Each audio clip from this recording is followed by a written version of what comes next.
Video is dedicated to all of those Republicans out there that believe that the black vote is monolithic.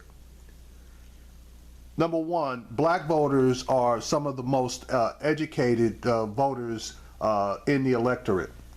And in particular, the millennial black vote has chosen to become super informed about issues and its need for accountability. Somebody please send this video to Bill O'Reilly, because every time the word Black Lives Matter comes out of his mouth, he's constantly denigrating them for being a racist. They're a terrorist organization. They advocate violence, etc., etc., etc. This particular segment of the Roland Martin Show should at least put a question in his mind, if not put a lot of the bullshit that he puts out there to rest.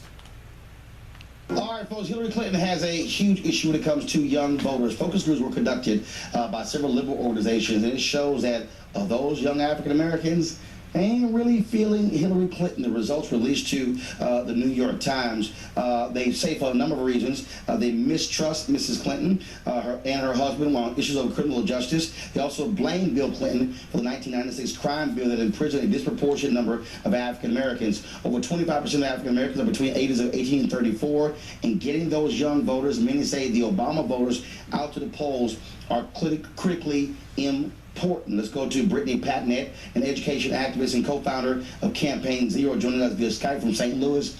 Brittany, in looking at this, first of all, we did have someone booked from the Hillary Clinton campaign who targets millennials, but they canceled around midnight, and so I just want to say that for our listeners. When you look at this issue here, it is a problem because, again, voters 18 to 34 frankly weren't even alive when Bill Clinton was president. Well, if they were very young, so there's no affinity for those 8 years of his presidency.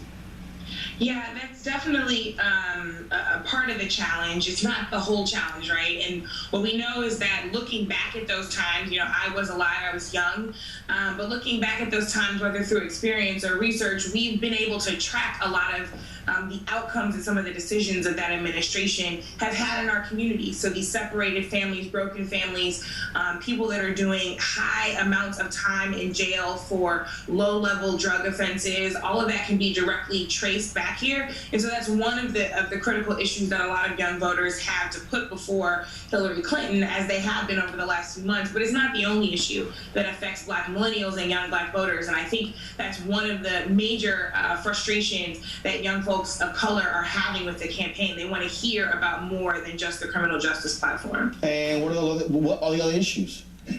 Well, I think that it's a fair criticism of mainstream media that when Hillary says never Trump, right, that the media pays attention, and then when she has a policy conversation, there's less attention paid. But for certain, that how seriously you take my issues is reflected in how you communicate them, where you communicate them, and how often you communicate them. I believe that it would be much easier to cut through the noise of this whole never Trump conversation to affirmatively tell young black voters why we should vote for her. Right, no, I'm asking, what are those issues?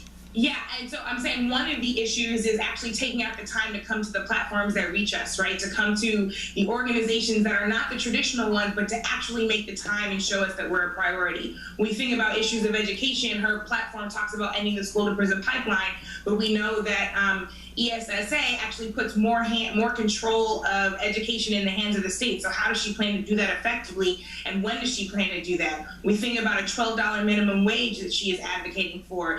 What's the timeline that she's oriented toward, right? What are the things and conversations that she's having in places that reach young black millennials that will take those words from a paragraph on a website to an actual plan and a promise that people can rely on when they go to the ballot box? And so, look, we are less than 70 days away from Election Day. Early voting starts in about a month. in 45 seconds, what would you tell her campaign that they should do right now to reach young black voters? I would say, A, to remember that millennials are waiting longer to get married, and just like we don't want to end up in divorce, we also want to make sure that our vote comes with a high price tag and that it's fully valued. So come speak to us about those values that you say that we share in the places where we already are. Meet us where we are and value our vote. All right, Brittany, we appreciate it. Thanks a lot. Thank you. All right, so for those of you who don't know it, Campaign Zero is the political action wing of the Black Lives Matter movement. Campaign Zero is the wing that is specifically charged with dealing on the political level.